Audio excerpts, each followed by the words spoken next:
Hey everyone, Tristan Roberts, former LearnKey student here, and I want to talk about one of the most important aspects of any exam that you will take while in our program. And it also happens to be one of the most overlooked aspects at the same time. It's the objectives. So one of the most frequently asked questions that I received in my time helping other students prepare for these exams is, what am I going to see on the exam? Or what type of questions are they going to ask? What do I need to be able to do? And the short answer is I don't know. Um, so for those of you that don't know, there is a large question pool that is randomly drawn from to create your version of the exam, right? And so because of that, I have no idea what questions you're going to get and which ones you're not in comparison to my exam, right? My exam could be totally different from yours. So the best way to be as prepared as you can and answer those questions yourself is to use the objectives. And there's so many people that study and they go through practice exams and they redeem their voucher, they go sit down and take the exam and they've never looked at the objectives. And that's the equivalent of, taking a shot in the dark when you do that. So what I'm going to do is I'm going to walk you through how to find the objectives for your exam. And then also I'm going to show you how to strategically use them to prepare yourself and make yourself as prepared as you can be, okay? So the two most frequently taken exam are Microsoft Office and Certiport, okay? So those are two different objective sets, and I'm gonna walk you through each one of those just to kind of show you the differences between them. But I'm also gonna show you how to use them, okay? So with Microsoft Office, as you can see, I'm on Certiport's site right now, right? The easiest way to find it will probably be to go through Google, but for those of you that are a little tech unsavvy, I'm just going to show you the way to get to them. So just come to Certiport's site here, right? Same place you go to redeem your vouchers and to set up your exams. You're going to come over here to Educator Resources, right? You're going to click on that and come down to Exam Details right here. Okay. Once you're under Exam Details, you're going to come down here to Objective Domains. All right. And click on that. And then what you're looking for here is MOS, Microsoft Office Specialists, okay? These are the people taking Word, Outlook, PowerPoint, Excel. You're going to do the same process to find your objective set, okay? So you're going to click on Microsoft Office Specialists here. And very important, make sure you choose your correct version, the version that you're going to be taking. If you're taking Word 16, don't come down here and pick Word 13, okay? And then stay away from these expert exams as well. So we're going to use Word as an example. All right. And basically what you're going to see is this is your list of what it is that you need to be able to do to pass this exam, right? It's real cut and dry. It's pretty simple. Okay, so the first thing that you want to do once you get these objectives is you want to print them out because you want to be able to mark them up and kind of mark off the areas that you're comfortable with and identify the areas that you aren't comfortable with, right? But that's called creating your baseline, right? So once you get these printed out, what you want to do is before you've listened to one lecture, before you've opened a book and read one word, what you want to do is you want to come through here and identify what it is that you know and what you don't know.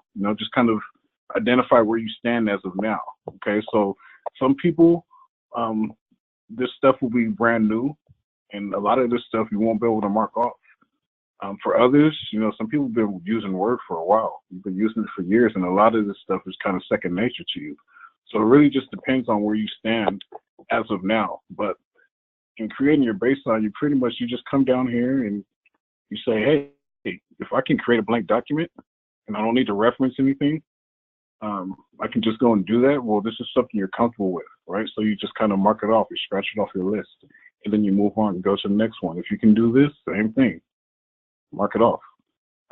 Let's say you come down here and you're not too comfortable with, opening the PDF. Well, this is one that you're going to want to leave blank. This is one that's kind of lets you know that this is something that you're not comfortable with, and this is the area that you're going to start with once you're done creating your baseline. Okay, so this is the best way to cover all areas, all aspects of the exam. And, and so that's what you want to do. You want to be able to come all the way down this list and make sure that everything is marked off. In a perfect world, before you go take the exam, all of these will be marked off. You'll be comfortable doing all of this stuff. And then there's nothing on this exam that's going to catch you off guard, okay? And that's the best way to use the objectives. It's a really simple strategy to use, but most people, they totally ignore the objectives and they just go with whatever trend is being presented to them, and they miss out on certain things. I can't count the amount of times that someone has told me that, there was something here on these objectives lists that they were presented on the exam and they didn't know how to do it because it wasn't presented to them in the training, right? They didn't see it in G-Metrics or something like that. And, my response to them is, if it's on the objective list, you have to know how to do it because it's just fair game on the exam. All right. So that's pretty much the best way to use these objective sets. They're pretty cut and dry. And you're going to see, we're going to switch over to CompTIA in just a second. There's going to be quite a bit of difference between the objective sets. But you can see here, this goes for Excel, goes for Outlook, goes for PowerPoint, whatever other Microsoft Office Specialist exam you're taking. The objective set's going to look just like this. You're going to have a set of tasks that they want you to be able to do. And if you can do them, you'll be fine taking the exam. Okay. So make sure that whatever exam you're taking, you find these objectives and you use them as your checklist. If the exam is a scavenger hunt, this is your list. You have to mark off everything before you can go take the exam. And that's the best way to prepare. All right. So now we're going to switch over to CompTIA. I'm just going to show you a little bit of difference between what those objective sets are going to look like. So if you have access to the forum, the easiest way to get these objectives is just to scroll down to whatever section or whichever exam is relevant for you, and the links are in there. I put them in there for everyone. All right. For someone that wants to find them this way, it's real simple. You just type in your exam. Go to any search engine that you use, type in the exam name.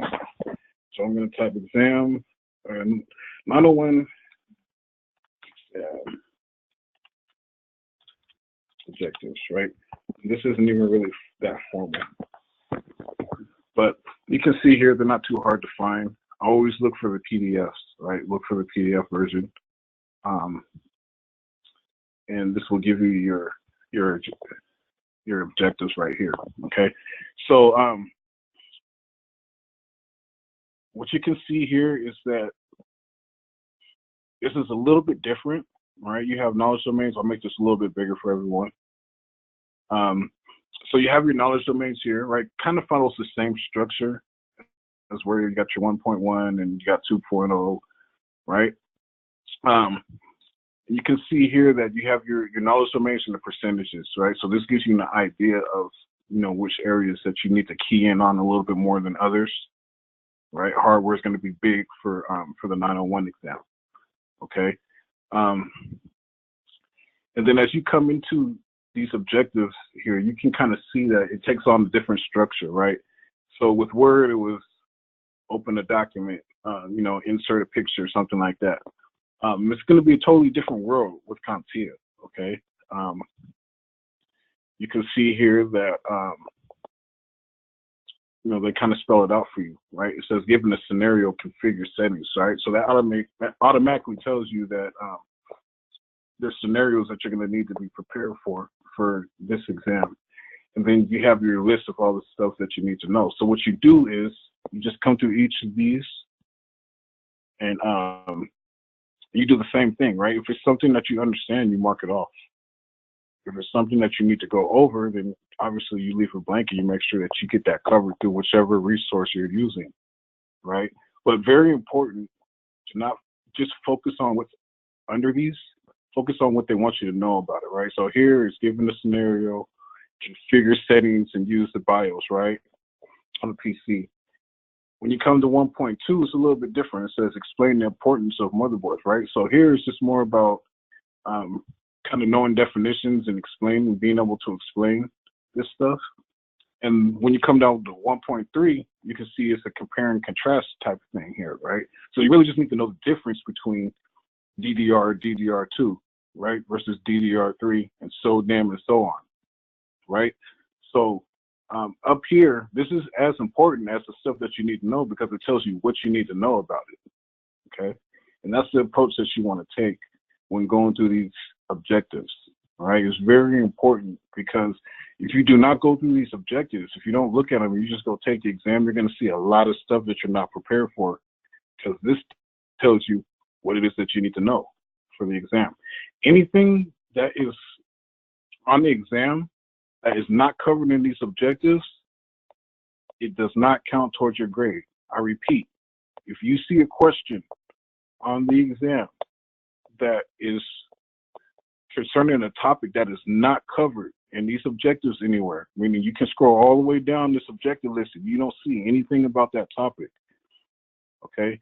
That question does not count towards your final grade on that exam. And there is something that that tells you that before you take the exam, before you take it, there's a bunch of pages that you have to click through. If you take the time to read them, they'll let you know. There may be a few questions on here that don't pertain to the objective set, and they will not count towards your final grade. Okay, so if you see something like that on the exam, don't freak out. Don't worry about it. It's just something that that's not going to count towards your grade. Okay, everything else is fair game. So the best way to prepare for these exams is to make sure that you kind of cover all areas as thoroughly as you can. Okay, very important when it comes to taking any of these exams. All right.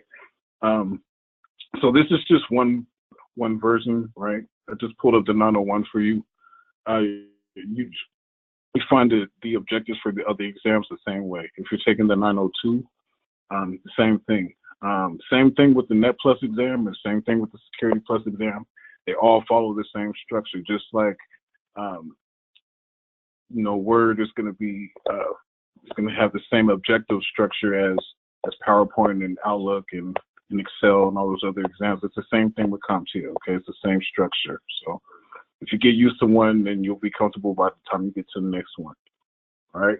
Very important. Another thing I want to show you is they do have the test details up here, right? So if you have a question about how many questions you're going to get, it's going to be right here, right? You get 90 questions, maximum.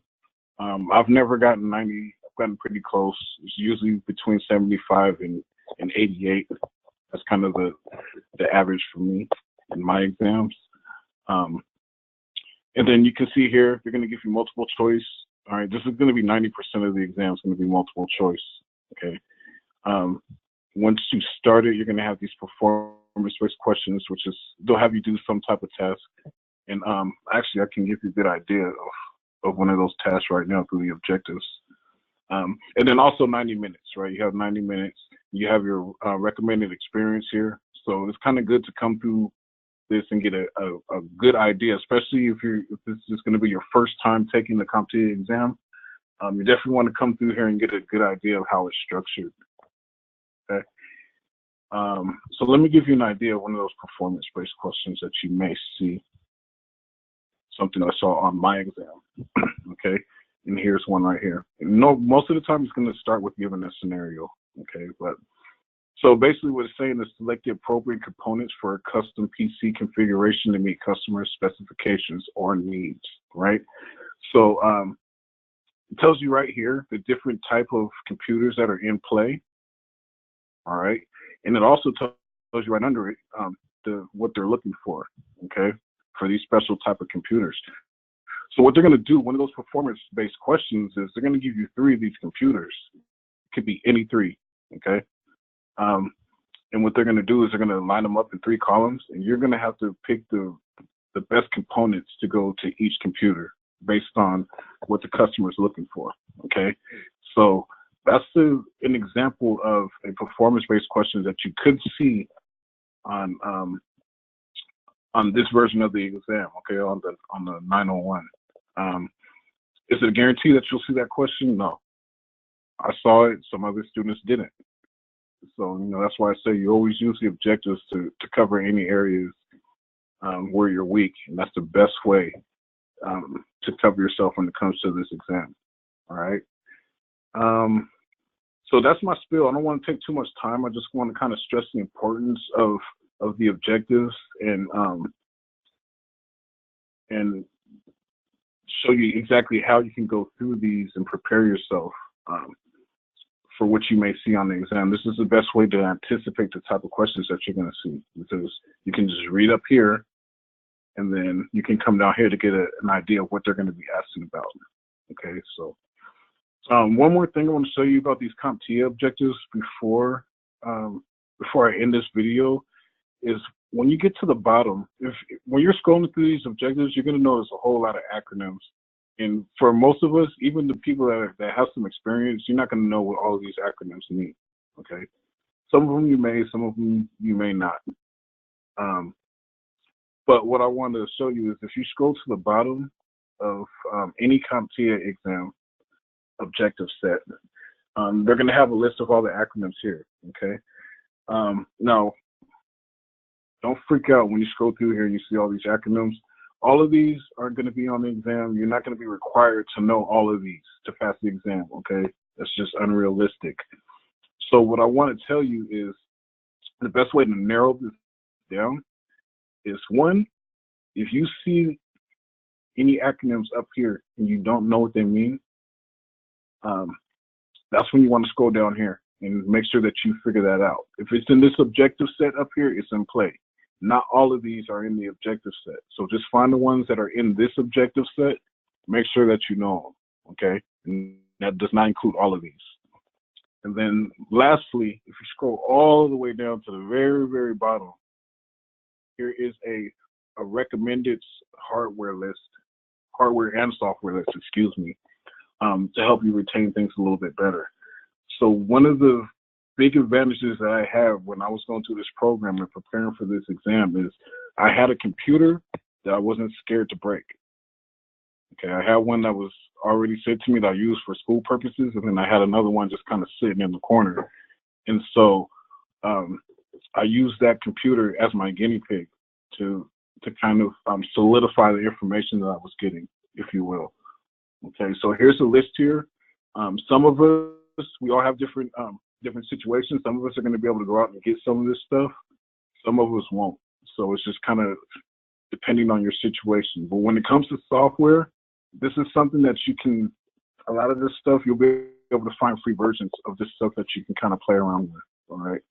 When it comes to the hardware, some of that stuff you maybe have to go out and purchase, or if you don't have stuff laying around like I did. But any hands-on that you can get, it's highly recommended. I highly recommend it because it's kind of like the difference between learning how to swim by reading a book and jumping in the pool, right? You're going to learn a lot faster when you're in the pool.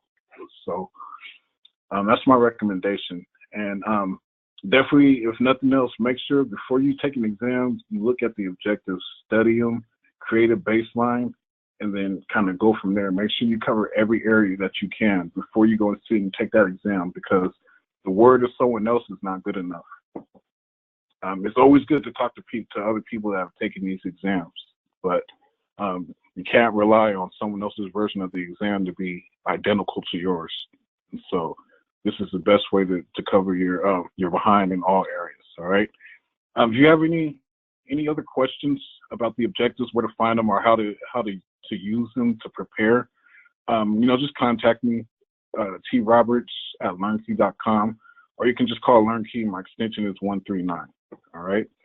Hopefully you got something from this video, and good luck on your studying.